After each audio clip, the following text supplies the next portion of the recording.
There is a country the world cannot stop watching, a country that defies logic, that challenges empires, that has been invaded, burned, conquered, and erased from the map, and keeps coming back, every single time. But here is the part no one talks about. The force driving Iran today has nothing to do with the last 100 years. It goes back much further than that. Much, much further. Imagine a civilization so old that when the pyramids of Egypt were already ancient ruins, this civilization was already an empire. Imagine a people who once ruled nearly half of all humanity, and who have never, not for a single generation, forgotten that fact. That memory is the key to everything, to understanding why Iran does what it does, and why the world may never truly understand it. Sit down and be still. The ancient sage is about to reveal what has been kept from you for far too long. Every country has a name, but not every name carries 1,000 years of pride inside it. The word Iran does not come from a political border. It does not come from a treaty or a war. It comes from something far older, from the ancient word Iriana, land of the noble ones, a name chosen not by conquerors, but by the people themselves.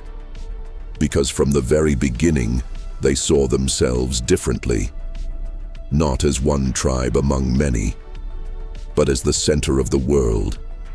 And for several centuries, the world agreed. At its peak, the Persian Empire stretched across 3 continents.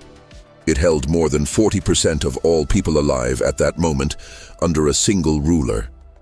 No empire before or since has ever matched that proportion. That is not mythology. That is recorded history. And somewhere deep inside the Iranian identity, that history never died. Everything traces back to one man. A man who, by all accounts, should never have survived. His name was Cyrus, and his story begins not with a crown, but with a death sentence. Before he was born, his grandfather had a vision.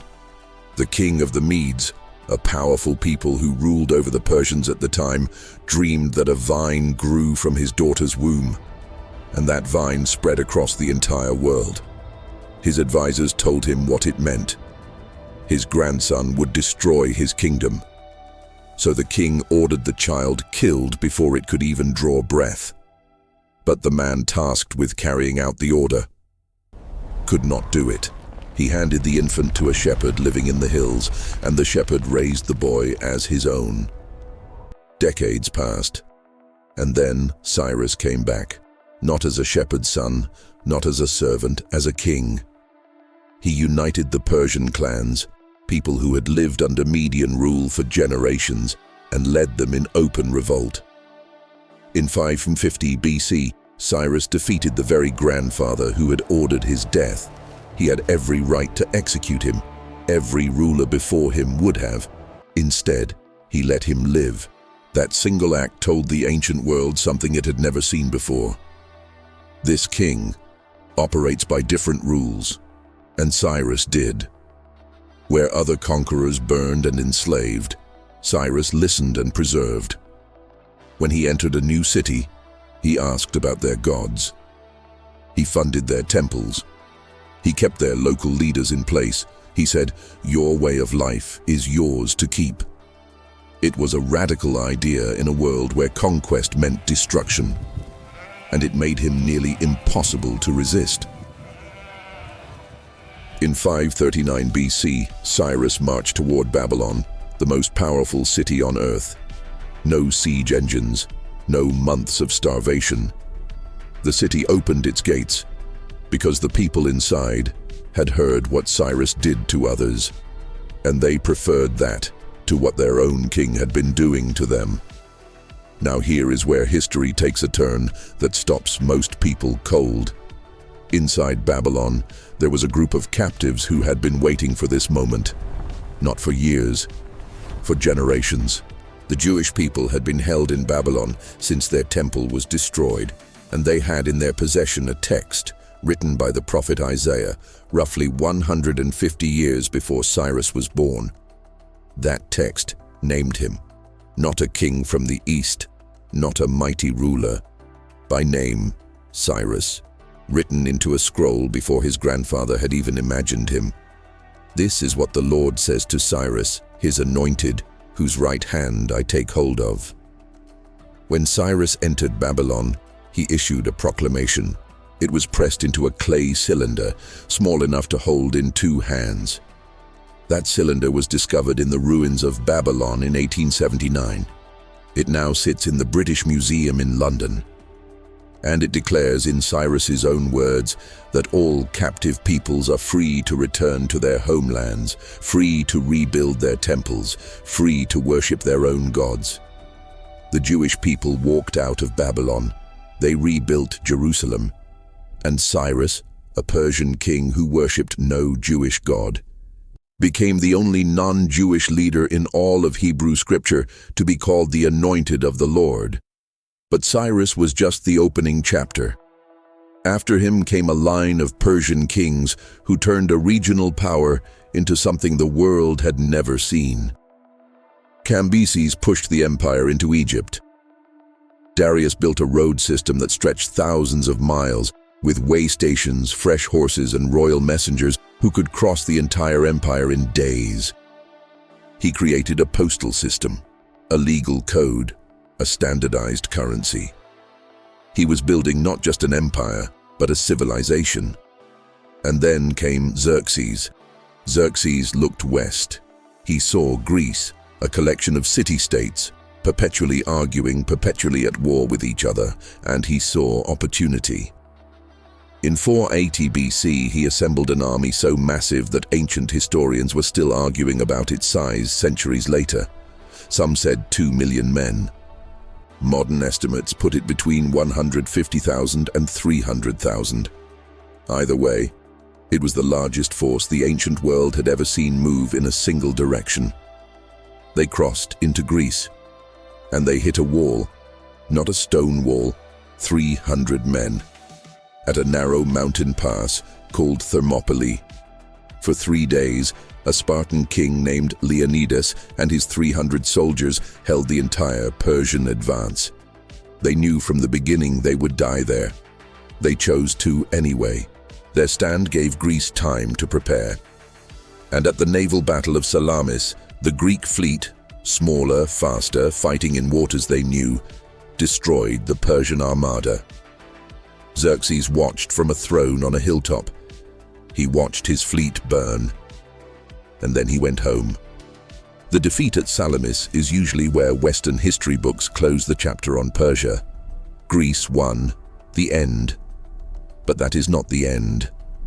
Because while Xerxes was losing a battle in the West, something was quietly happening inside Persia itself. Something that would shape Iran for the next 2,500 years. A revolution of the soul. Long before Cyrus, long before the empire, a man walked out of the eastern steppes with an idea that would change the entire history of human thought. His name was Zarathustra. The Greeks called him Zoroaster. He lived somewhere around 1000 BC, possibly earlier. And he said something that no one in recorded history had ever said before. He said, there is only one God, not 2, not a dozen, not a pantheon of competing powers. One. He called him Ahura Mazda, the wise Lord. And he said that this one God stood in eternal opposition to a force of pure darkness. Good against evil, light against shadow.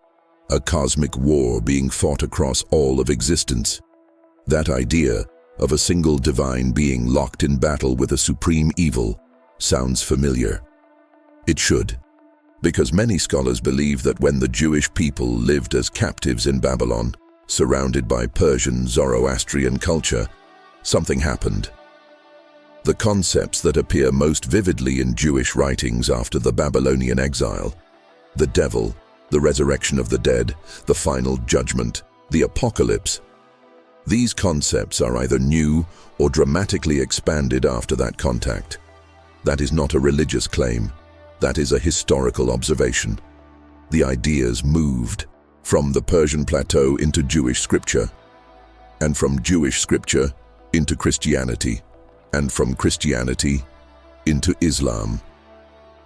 The DNA of three world religions carries traces of a prophet most people have never heard of, and the fire he lit never went out. Literally. There is a temple in Yazd, Iran. Inside it burns a flame that has not been extinguished in over 1,500 years. It was burning before Islam arrived. It was burning when Alexander destroyed Persepolis.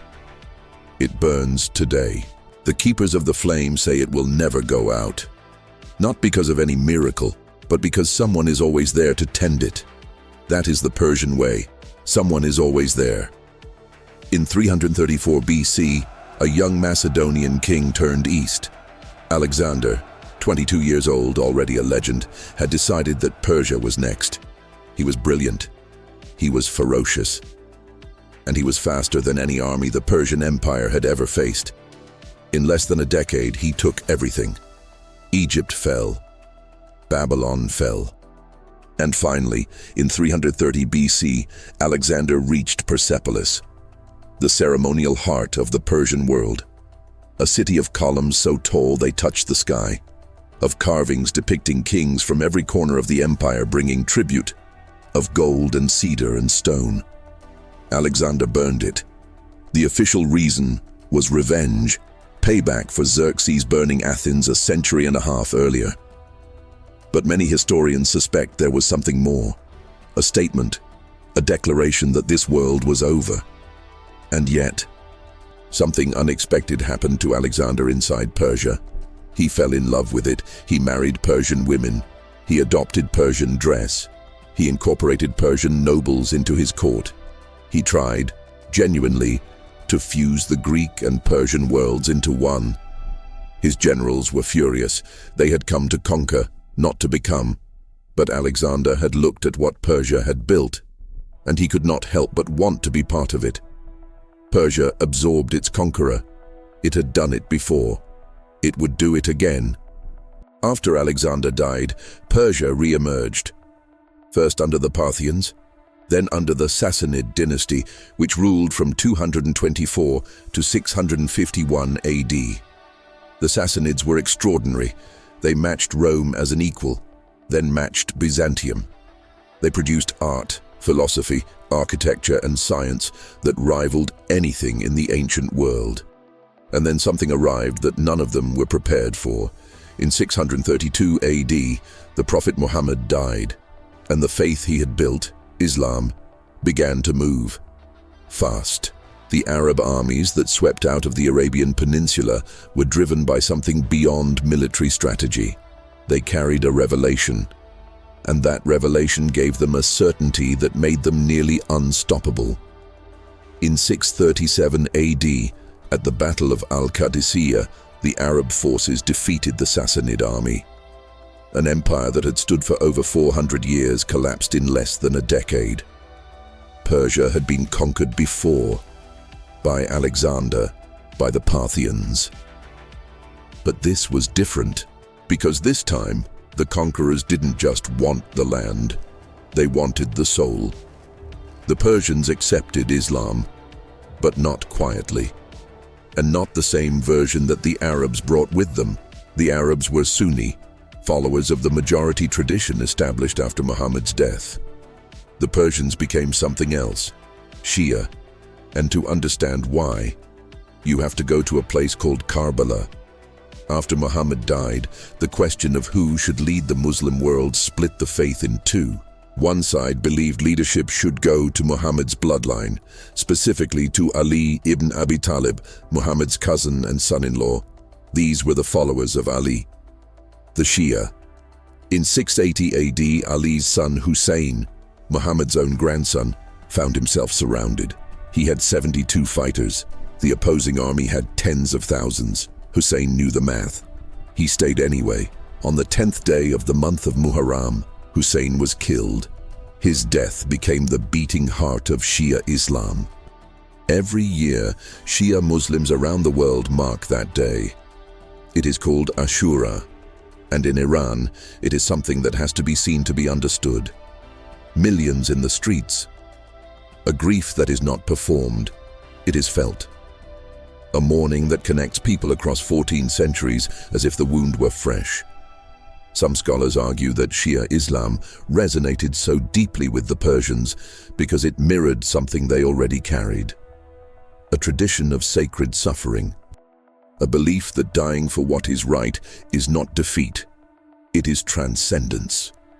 Zarathustra had taught about a cosmic struggle between good and evil. Hussein had died in that struggle. The Persians recognized the shape of that story. They had been telling it for 1,000 years. They did not abandon their identity when they became Muslim. They wrote their identity into Islam. Then came the Mongols. In 1258, Hulagu Khan, grandson of Genghis Khan, sacked Baghdad, the House of Wisdom. The greatest library the medieval world had ever assembled was destroyed. Eyewitnesses wrote that the Tigris River ran black for days. The ink of centuries of accumulated knowledge bleeding into the water. Persia itself was devastated, cities emptied, populations reduced to a fraction of what they had been. But Persia survived. It always survived. And in the 16th century, something emerged that would define Iran permanently. The Safavid dynasty. In 1501, Shah Ismail I came to power, and he made a decision that no Persian ruler had ever made with such total, uncompromising force. He declared Shia Islam the official and mandatory religion of the Persian state. Everyone, no exceptions. This was not simply a religious choice, it was a political masterstroke, because Iran's neighbors, the Ottoman Empire to the west, the Uzbek kingdoms to the east, were Sunni. By committing Persia to Shia Islam, Shah Ismail created a wall. A wall not built of stone, built of faith. A wall that said, "We are not them, we have never been them, and we never will be." That wall still stands. The rivalry between Iran and Saudi Arabia, the world's leading Shia power against the world's leading Sunni power, runs through nearly every conflict in the modern Middle East. It is not simply about politics, it is about identity. About whose version of a shared faith is the right one, about who speaks for God. And it was built in the 16th century, 500 years ago, still shaping the world today. There is a pattern that runs through all of this. Every time a foreign power arrives to erase Persia, to flatten it, absorb it, replace it, something unexpected happens.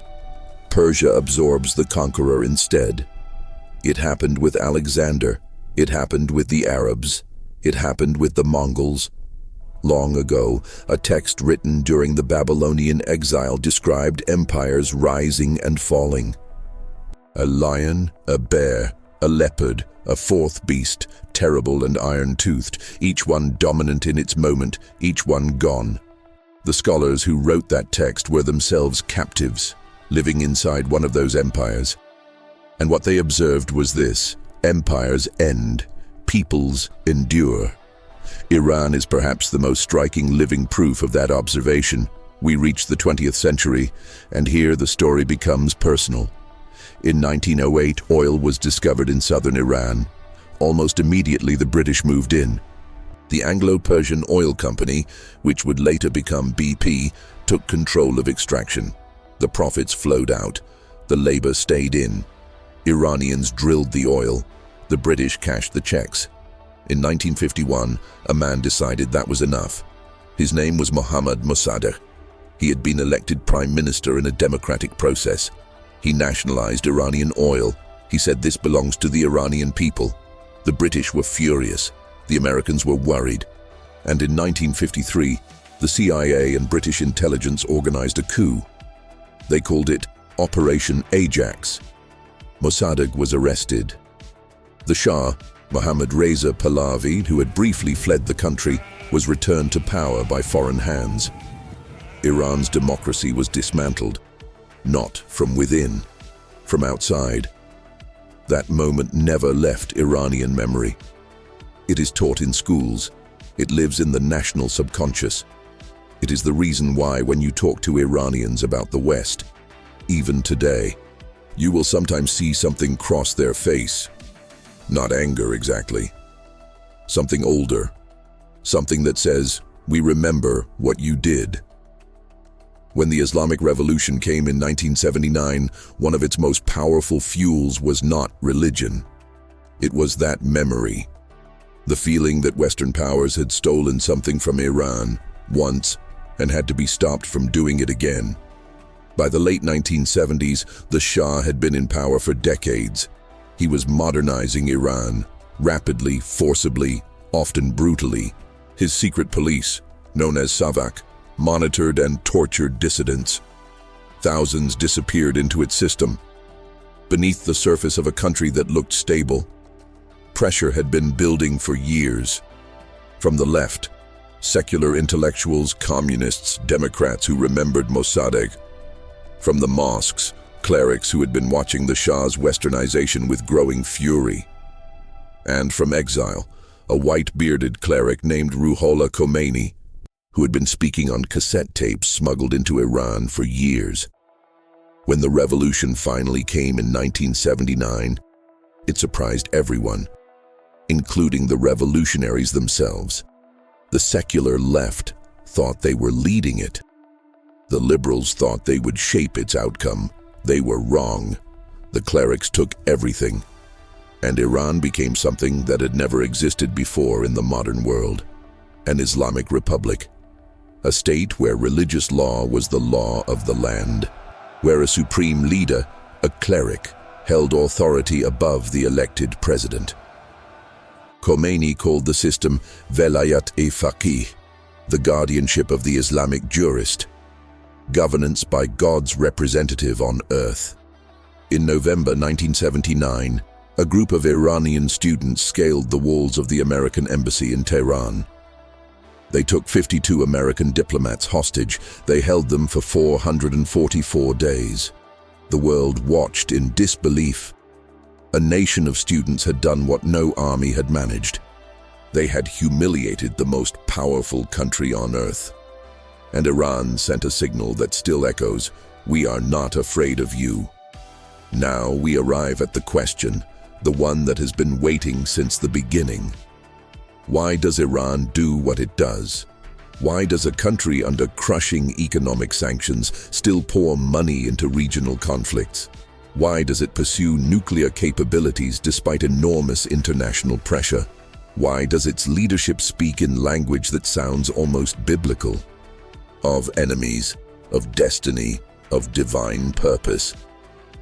Why does it refuse, decade after decade, to simply accommodate the world's expectations? The answer is not in the last 50 years. It is not even in the last 100. It is in everything we have covered. Iran is not simply a country with a government. It is a civilization with a memory. A memory of Cyrus, who once commanded nearly half of humanity. A memory of Darius, who built roads stretching from Egypt to India. A memory of Zarathustra, who gave the world its first vision of one God. A memory of Hussein at Karbala, who chose death over submission to an unjust power. A memory of Mossadegh, whose democratic government was erased by foreign hands. All of that lives inside a single national identity. An identity that does not experience itself as a regional power. An identity that experiences itself as a civilization that has been at the center of history and believes, with complete conviction, that it belongs there still. I am the Lord, who has made all things, who says of Cyrus, "He is my shepherd and will accomplish all that I please." That line from Isaiah 44 was written for a Persian king, but it captures something that runs through all of history. The strange way certain civilizations seem to carry a sense of purpose that outlasts every force sent to destroy them. Iran has been destroyed many times. It has come back every time, and it has always believed it was supposed to. Today, Iran sits at the center of perhaps the most dangerous geopolitical fault line on the planet. On one side, Israel and the United States. On the other, Russia and China, who see Iran as a strategic asset worth protecting. And in the middle of all of it, the Iranian people themselves. People who have taken to the streets in 2009, in 2019, in 2022, after the death of Mahsa Amini, demanding something different. Young Iranians who want open internet and basic freedoms. Women who have risked everything simply to remove a piece of cloth from their heads. But here is the thing that gets lost in most Western coverage of Iran. Even the young Iranians who despise their government are deeply, unapologetically Persian. They quote Hafez and Rumi from memory. They feel pride when Cyrus is mentioned. They carry a cultural identity so old and so layered that it cannot be separated from who they are, even when they reject everything the current government stands for. The conflict inside Iran is not between Persian identity and something else. It is a disagreement about what Persian identity means in the 21st century, about what form it should take, about who gets to define it.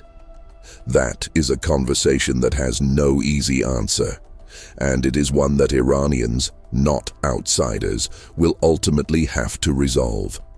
2,500 years ago, Cyrus the Great did something no ruler of his time would have thought to do. He stood before the peoples he had conquered, and he set them free. "Go home," he said. "Rebuild your temples. Live your lives." That act was pressed into clay, preserved for 2.5 millennia, and it was foretold in a scroll written before he was born. The civilization he built has since been burned and looted and conquered and divided. Its libraries have been destroyed, its kings overthrown, its democracies dismantled from the outside, its people scattered. And yet, the flame in Yazd still burns. The poems of Hafez are still recited by heart. The name Cyrus is still given to children. The identity survives.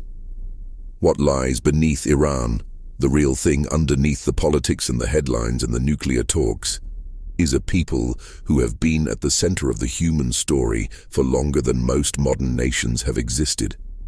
A people who carry that story in their bones, and who have never found a reason to let it go. Empires demand to be remembered, but civilizations simply refuse to forget.